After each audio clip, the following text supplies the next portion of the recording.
কখনো ভেবে দেখেছেন কোনো কাটাছেঁড়া ছাড়াই যদি মানুষের শরীরের ভেতরে দেখা যেত তাহলে ব্যাপারটা কেমন হতো? না, এটা কোনো সায়েন্স ফিকশন না, এটাই কিন্তু আধুনিক মেডিসিনের বাস্তবতা। সেই প্রথম দিনের ঝাপসা এক্স-রে থেকে শুরু করে আজকের ক্রিস্টাল ক্লিয়ার এমআরআই স্ক্যান পর্যন্ত মেডিকেল ইমেজিং কিন্তু রোগ নির্ণয় আর চিকিৎসার পুরো ধারণাটাই বদলে দিয়েছে। চলুন আজকে আমরা এই অসাধারণ প্রযুক্তি আর এর পেছনের দক্ষ কারিগরদের জগৎটা একটু ঘুরে দেখি। প্রশ্ন হলো, আমরা এটা করি কিভাবে? মানে শরীরের মতো একটা জটিল মেশিনের ভেতরে না ঢুকে কিভাবে আমরা সমস্যাটা খুঁজে বের করি আর সেটা সারিয়ে তোলার ব্যবস্থাও করি? আজকের আলোচনায় আমরা ঠিক এই প্রশ্নগুলোরই উত্তর খুঁজব। পুরো ব্যাপারটা জানেন তো, অনেকটা একটা ৩ অঙ্কের নাটকের মতো। প্রথমত আমরা তো রোগ নির্ণয় করি, মানে গল্পের ভিলেনকে খুঁজে বের করা। সেটা টিউমার হতে পারে, ভাঙা হাড় হতে পারে, বা ব্লক হয়ে যাওয়া কোনো ধমনীয় হতে পারে। এরপর আমরা করি পর্যবেক্ষণ, অর্থাৎ ভিলেনের প্রতিটি মুভমেন্টের ওপর কড়া নজর রাখা। আর শেষে আমরা চিকিৎসা করি, মানে সার্জন আর অঙ্কোলজিস্টদের ঠিকঠাক পথ দেখিয়ে দিই। আর এই পুরো শোয়ের নেপথ্যে কাজ করে একদল অসম্ভব ট্যালেন্টেড পেশাদার। আমরা যে ফিল্ডটা নিয়ে কথা বলছি সেটার নাম হল medical radiology and imaging technology.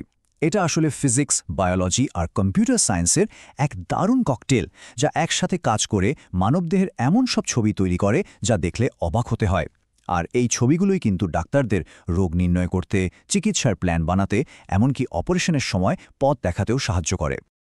তো এই রোমাঞ্চকর জগতে ঢোকার প্রথম টিকিটটা কি? সেটা হল diploma in radiology and imaging technology, বা সংক্ষেপে DRIT। এখান থেকে কিন্তু আসল যাত্রাটা শুরু হয়। এটা একটা পুরোপুরি হ্যান্ডস অন প্রোগ্রাম, যা মেডিকেল ইমেজিংয়ের একেবারে বেসিক জিনিসগুলো শেখায়। ড্রিট প্রোগ্রামের মূল ফোকাসটাই হলো হাতে কলমে কাজ শেখানো, মানে কিভাবে একটা এক্স-রে মেশিন চালাতে হয় থেকে শুরু করে রোগীর সেফটি কিভাবে নিশ্চিত করতে হয়, সব কিছু এর মধ্যে আছে। এর উদ্দেশ্যই হলো গ্র্যাজুয়েটদের সরাসরি ফিল্ডে কাজ করার জন্য একদম রেডি করে তোলা। এই প্রোগ্রামের মোট সময় লাগে 2.5 বছর। এর মধ্যে 2 বছর হলো থিওরি আর প্র্যাকটিক্যাল ক্লাস, আর বাকি 6 মাস হাসপাতালের সরাসরি কাজের অভিজ্ঞতা অর্জনের জন্য ইন্টার্নশিপ। সত্যি বলতে এই ইন্টার্নশিপটাই একজন ছাত্রকে সত্যিকারের প্রফেশনাল হিসেবে গড়ে তোলে। ড্রিপ ডিপ্লোমা শেষ করা মানেই কিন্তু সরাসরি অ্যাকশনে নামার সুযোগ। একজন এক্স-রে টেকনিশিয়ান হিসেবে কোনো ব্যস্ত হাসপাতালের এমার্জেন্সি রুমে কাজ করা, অথবা একজন রেডিওলজি অ্যাসিস্ট্যান্ট হিসেবে ডায়াগনস্টিক সেন্টারে রোগের কারণ খুঁজে বের করতে সাহায্য করা, এগুলো সবই কিন্তু ফ্রন্টলাইন জব, যা মানুষের জীবনে সরাসরি একটা পজিটিভ ইম্প্যাক্ট ফেলে। আচ্ছা, এবার যদি নিজের স্কিলকে আরেকটা লেভেলে নিয়ে যেতে চান, তাহলে পথটা হলো bachelor of science in radiology and imaging technology. এই ফিল্ডে একজন সত্যিকারের এক্সপার্ট হয়ে ওঠার রাস্তা এটাই। এখানে কিন্তু পড়াশোনাটা শুধু বেসিকের মধ্যে আটকে থাকে না। শিক্ষার্থীরা এমআরআই বা নিউক্লিয়ার মেডিসিনের মতো আরও অনেক জটিল আর আধুনিক ইমেজিং টেকনোলজি নিয়ে জানতে পারে। এই ডিগ্রিটা কিন্তু দায়িত্ব আর বিশেষজ্ঞ জ্ঞানের পরিধি দুটোই অনেক বাড়িয়ে দেয়। এই কোর্সের সময়কাল মোট 4 বছর। 3 বছরের গভীর একাডেমিক পড়াশোনার পর পুরো 1 বছরের একটা কম্প্রিহেন্সিভ ইন্টার্নশিপ থাকে। এই লম্বা ইন্টার্নশিপটা শিক্ষার্থীদের যে কোনো জটিল পরিস্থিতির জন্য একদম তৈরি করে দেয়। বিএসসি ডিগ্রিটা সম্ভাবনার এক নতুন দুনিয়া খুলে দেয়। একজন রেডিওলজিক টেকনোলজিস্ট হিসেবে হয়তো ইমেজিং প্রফেশনালদের একটা টিমকে লিড করা যেতে পারে, অথবা কোনো মেডিকেল ডিভাইস কোম্পানিতে অ্যাপ্লিকেশন স্পেশালিস্ট হিসেবে কাজ করে ডাক্তার আর টেকনোলজিস্টদের লেটেস্ট সব যন্ত্রপাতির ওপর ট্রেনিংও দেওয়া যেতে পারে।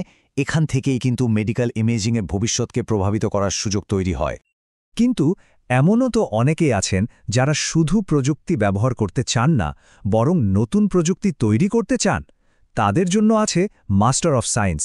এটা হলো এই পেশার সর্বোচ্চ স্তর, যা গবেষণা আর উদ্ভাবনের দিকে নিয়ে যায়। এখানে নেক্সট জেনারেশন ইমেজিং টেকনিক নিয়ে কাজ করার সুযোগ পাওয়া যায়, রোগ নির্ণয় আর চিকিৎসার নতুন নতুন পদ্ধতি উদ্ভাবন করার সুযোগ থাকে। এই প্রোগ্রামের গ্র্যাজুয়েটরা হয়ে ওঠেন সত্যিকারের পথ প্রদর্শক, যারা মেডিসিনের সম্ভাবনার সীমানাকে আরও অনেক দূর এগিয়ে নিয়ে যান। এই মাস্টার্স প্রোগ্রামের সময়কাল প্রায় 2.5 বছরের মতো। এর একটা বড় অংশই কিন্তু রাখা হয় রিসার্চ বা অ্যাডভান্সড ইন্টার্নশিপের জন্য, যেখানে শিক্ষার্থীরা একদম অত্যাধুনিক প্রযুক্তি আর গবেষণা পদ্ধতির সাথে সরাসরি কাজ করার সুযোগ পায়। মাস্টার্স ডিগ্রি থাকলে কেউ আর শুধু টেকনোলজিস্ট থাকেন না, তিনি একজন বিজ্ঞানী, একজন গবেষক, একজন নেতা। একটা রিসার্চ ল্যাব চালানো, কোনো বিশ্ববিদ্যালয়ে পড়ানো, বা ইঞ্জিনিয়ার্সদের টিমের সাথে বসে পরবর্তী যুগান্তকারী মেডিকেল ইমেজিং ডিভাইস ডিজাইন করার মতো দারুণ সব ভূমিকা পালন করার সুযোগ থাকে। তাহলে এতগুলো পথের মধ্যে কোনটা ঠিক হবে? চলুন 3টা পথকে পাশাপাশি রেখে একবার দেখে নেওয়া যাক। এই টেবিলটা কিন্তু সিদ্ধান্ত নিতে দারুণভাবে সাহায্য করবে। দেখুন, ডিপ্লোমা হলো কর্মক্ষেত্রে ঢোকার সবচেয়ে দ্রুত রাস্তা। যারা সরাসরি কাজে নেমে এক্সপিরিয়েন্স করতে চান তাদের জন্য এটা বেস্ট। ব্যাচেলর ডিগ্রি হলো প্রফেশনাল স্ট্যান্ডার্ড। এটা টেকনোলজি নিয়ে গভীর জ্ঞান দেবে আর ক্যারিয়ারে এগোনোর অনেক বেশি সুযোগ তৈরি করবে। আর মাস্টার্স ডিগ্রি, ওটা হলো উদ্ভাবক, গবেষক আর এই ফিল্ডের ভবিষ্যৎ লিডারদের জন্য। সবচেয়ে জরুরি হলো এমন একটা পথ বেছে নেওয়া যা নিজের প্যাশন আর লক্ষ্যের সাথে মিলে যায়। ভাবুন তো, আগামী 5 বা 10 বছর পর নিজেকে কোথায় দেখতে চান? এই প্রশ্নগুলোর উত্তরই কিন্তু সঠিক পথটা খুঁজে পেতে সাহায্য করবে।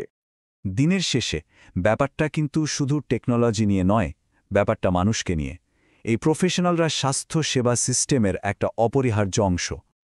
একজন ভয় পাওয়া যন্ত্রণাকাতর রোগীকে একটু সাহস আর স্বস্তি দেওয়া, বা একজন ডাক্তারকে চিকিৎসার জন্য একদম নিখুঁত আর বিস্তারিত একটা ছবি দেওয়া, এই পেশার প্রত্যেকটা মুহূর্তই কিন্তু খুব গুরুত্বপূর্ণ। এটা এমন একটা দলের অংশ হওয়া যারা জীবন বাঁচানোর জন্য কাজ করে। মেডিকেল ইমেজিংয়ের ক্যারিয়ার কিন্তু শুধু একটা চাকরি নয়, এটা একটা মিশন। এটা নিজের দক্ষতা আর প্যাশনকে ব্যবহার করে এই পৃথিবীতে একবারে একজন রোগীর জীবনে সত্যিকারের একটা পরিবর্তন আনার সুযোগ।